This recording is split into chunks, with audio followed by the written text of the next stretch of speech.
नमस्कार, मैं हूं अनुराग चड्ढा। इनसाइड विद अनुराग में आपका स्वागत है।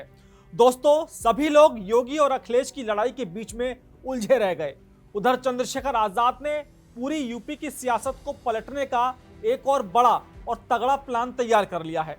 प्लान ऐसा कि एक दाव से भाजपा, सपा और बसपा तीनों खेमों की सांसें उखड़ने लगी हैं, क्योंकि अब सिर्फ एक क्षेत्र या चंद सीटों का नहीं, बल्कि आजाद समाज पार्टी ने पूरे यूपी की सभी 403 विधानसभा सीटों पर चुनाव लड़ने का दम भर लिया है। अब आजाद के इस दाव से किसकी मुश्किलें बढ़ेंगी, किसके समीकरण बिगड़ेंगे और आजाद का असली गठबंधन किसके साथ हो सकता है, आज इसी पर करेंगे सटीक और गहरा सियासी विश्लेषण। दोस्तों, चंद्रशेखर आजाद, जिन्हें कोई वोट कटवा कहता है, कोई मायावती का रिप्लेसमेंट मानता है, तो कोई पिछड़ों और दलितों का नया मसीहा बताता है, लेकिन यह मसीहा अभी तक अपनी असली राजनीतिक जमीन तलाश रहा है। मुरादाबाद में आजाद ने कल रविवार के दिन ये ऐलान तो कर दिया कि एएसपी यानी कि आजाद समाज पार्टी 2027 में 403 विधानसभा सीटों पर चुनाव लड़ेगी। लेकिन आजाद के इस ऐलान के बाद सबसे पहला सवाल यही उठता है कि क्या एएसपी इसके लिए तैयार है। अगर हम 2022 के विधानसभा चुनाव की बात करें तो वह आजाद समाज पार्टी के लिए पहली बड़ी अग्नि परीक्षा थी। आजाद ने बड़ी बड़ी रैलियां की, युवाओं की भीड़ भी जुटाई, खुद गोरखपुर से मुख्यमंत्री योगी आदित्यनाथ के खिलाफ ताल ठोक दी, लेकिन नतीजे बिल्कुल निराशाजनक रहे। आजाद को गोरखपुर में महज कुछ हजार वोट मिले और एएसपी के अधिकांश उम्मीदवार अपनी अपनी सीटों पर 5वें या 6वें स्थान पर सिमट गए। इन नतीजों ने एक बात तो साफ कर दी थी कि चंद्रशेखर आजाद के पास युवाओं और दलितों के बीच एक मोमेंटम तो जरूर है। उनके नाम पर सड़कें तो भर जाती हैं, भीड़ तो इकट्ठा हो जाती है, लेकिन इस भीड़ को वोट में बदलने वाली मशीनरी या मुद्दा अभी तक उनके पास नहीं है। राजनीति के जानकारों का मानना है कि 403 सीटों पर चुनाव लड़ना साहसी तो है, लेकिन आजाद के लिए यह एक आत्मघाती कदम भी साबित हो सकता है। इसके लिए हर विधानसभा में बूथ लेवल का नेटवर्क, सक्रिय कार्यकर्ता और करोड़ों का फंड चाहिए। आजाद समाज पार्टी के पास फिलहाल भारी कमी है। तो फिर सवाल उठता है कि क्या चंद्रशेखर आजाद ने बिना पूरी तैयारी के ही 403 सीटों का ऐलान कर दिया, और क्यों कर दिया? यहीं से शुरू होता है असली सियासी खेल। दरअसल यह दाव सत्ता जीतने के लिए कम और गठबंधन की टेबल पर अपना वजन बढ़ाने के लिए ज्यादा लगता है। याद कीजिए 2022 का विधानसभा चुनाव, उस समय आजाद अखिलेश यादव के साथ इंडिया गठबंधन का हिस्सा बनना चाहते थे। उनका मानना था कि बीजेपी को रोकने के लिए अखिलेश खुद कहते हैं कि उन्हें चंद्रशेखर की जरूरत है, तो वो गठबंधन के लिए राजी हैं। लेकिन उस समय बात नहीं बनी थी। अब 2027 के विधानसभा चुनाव के लिए आजाद जानते हैं कि यूपी में बीजेपी जैसी चुनावी मशीन को हराना किसी एक पार्टी की बस की बात नहीं है। आज की तारीख में यूपी में बीजेपी को सीधी चुनौती देने की ताकत सिर्फ समाजवादी पार्टी के पास है। इसलिए हर छोटी पार्टी अखिलेश की साइकिल पर सवार होना चाहती है, लेकिन अखिलेश यादव छोटी पार्टियों को उनकी हैसियत के हिसाब से सीटें देना चाहते हैं। आजाद का 403 सीटों पर चुनाव लड़ने का ऐलान अखिलेश यादव को एक सीधा अल्टीमेटम भी माना जा रहा है, क्योंकि अगर आजाद 2022 की तरह अखिलेश से गठबंधन करने की सोच रहे हैं तो यह दावे क्लियर कट मैसेज हो सकता है, या तो मुझे मेरे कद के हिसाब से गठबंधन में सम्मानजनक सीटें दो, वरना मैं 403 विधानसभा सीटों पर अपने उम्मीदवार उतारकर तुम्हारा पीडीए का समीकरण ही बिगाड़ दूंगा। क्योंकि आजाद चुनावों में भाजपा से ज्यादा सपा के वोटों में सेंधमारी कर सकते हैं, लेकिन फिलहाल यह दूर की कौड़ी मानी जा रही है, क्योंकि राजनीतिक गलियारों में चर्चा तेज है कि सपा के साथ जाने से पहले आजाद एक नया तीसरा मोर्चा बना सकते हैं।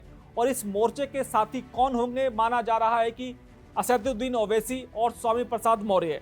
जी हाँ, इसके पीछे का लॉजिक हवा हवाई बिल्कुल नहीं है, बल्कि बिहार का सक्सेसफुल मॉडल माना जा रहा है। आपको याद होगा, बिहार चुनाव में ओवैसी, आजाद और स्वामी प्रसाद मौर्य ने गठबंधन किया था और बिहार में इस गठबंधन को 5 सीटें भी मिली थी। हालांकि यह सभी सीटें ओवैसी की पार्टी को मिली, लेकिन वो भी गठबंधन के छाते के नीचे ही थे। बात करें यूपी की, तो ओवैसी को भी यूपी में लंबे समय से एक ऐसे चेहरे की तलाश है, खासतौर पर दलित या ओबीसी की, जो उसके साथ गठबंधन कर सके और उन पर लगने वाला बीजेपी की बी टीम का ठप्पा हट सके। ओवैसी के पास मुस्लिम वोटरों को अपील करने की ताकत है। दूसरी तरफ स्वामी प्रसाद मौर्य, जो सपा छोड़ने के बाद अपनी जमीन तलाश रहे हैं, वो ओबीसी वर्ग का एक मुखर चेहरा है। अगर आजाद, जो कि दलित वोटों को साध सकते हैं, ओवैसी जो मुस्लिम वोटों को अपने पाले में खींच सकते हैं, और स्वामी प्रसाद मौर्य जो ओबीसी को ला सकते हैं, अगर ये तीनों एक साथ आ जाते हैं तो यूपी में एक खतरनाक दलित मुस्लिम ओबीसी कॉकटेल तैयार हो जाएगा। यह गठबंधन भले ही सरकार ना बना पाए, लेकिन यह यूपी में कम से कम 100 सीटों पर किसी को हराने या जिताने की ताकत जरूर रखेगा। चंद्रशेखर आजाद सिर्फ गठबंधन के भरोसे नहीं बैठे हैं, वो लगातार अपने कोर वोट बैंक के लिए जमीन पर लड़ाई लड़ रहे हैं। हाल ही में यूजीसी की नई आरक्षण गाइडलाइंस को लेकर देश भर में जो विवाद हुआ, उसमें आजाद ने सबसे मुखर होकर अपना स्टैंड क्लियर किया। आजाद ने साफ कर दिया कि कोर्ट का चाहे जो फैसला आए, वो कमजोर और वंचित वर्गों के हक के लिए पीछे नहीं हटेंगे। यह उनका मास्टर स्ट्रोक था। जब सपा और बसपा जैसे बड़े दल स्वर्ण दल और आरक्षित वर्गों के बीच बैलेंस बनाने के चक्कर में खुलकर कुछ भी बोलने से बचते हैं, वहां सीधे तौर पर आजाद बहुजन समाज के स्वाभिमान और अधिकारों की बात करके युवाओं के दिमाग में अपनी एक छवि आक्रामक लीडर की बना रहे थे। आजाद का यह बेबाक अंदाज बहुजन युवाओं को अब घर घर जाकर एएसपी को मजबूत करने के लिए प्रेरित कर रहा है। अब ऐसे में अगर आजाद सच में 403 विधानसभा सीटों पर चुनाव लड़े या ओवैसी के साथ लड़े, तो नुकसान किसका होगा? सबसे बड़ा नुकसान मायावती का होगा। 2022 के विधानसभा चुनाव में बहुजन समाज पार्टी का वोट शेयर गिरकर आजादी के बाद के सबसे निचले स्तर पर महज 12.8% पर आ गया था और 24 के लोकसभा चुनावों में यह शेयर 10% से भी नीचे चला गया था। यूपी का दलित हमेशा से किंग मेकर की भूमिका में रहा है, लेकिन पिछले कुछ सालों से वो बसपा से छिटक रहा है।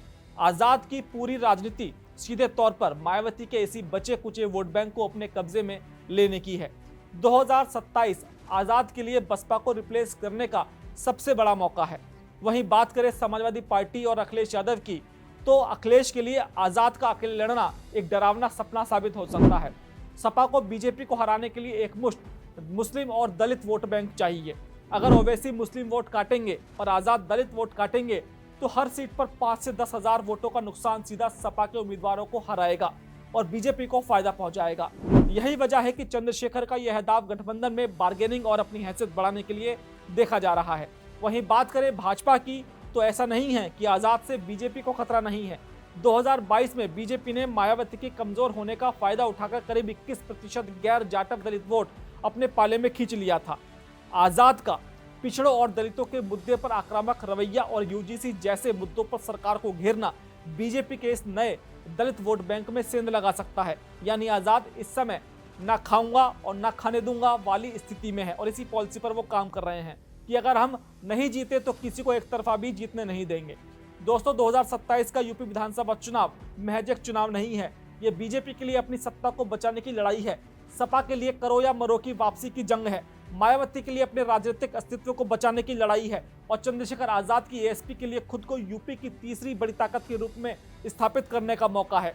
अब यह तीसरी बड़ी पार्टी 403 विधानसभा सीटों पर चुनाव लड़कर बनेगी या अखिलेश के साथ हाथ मिलाकर या फिर ओवैसी और मौर्य के साथ एक नया गठबंधन खड़ा करके, यह तो महीनों में ही पता चल जाएगा। दोस्तों, मेरा विश्लेषण आपको कैसा लगा कमेंट बॉक्स में जरूर लिखकर बताइएगा। साथ ही साथ मेरे चैनल को सब्सक्राइब करना बिल्कुल मत भूलिएगा। तो दोस्तों, आपसे मुलाकात होगी किसी दूसरी खबर के साथ। नमस्कार।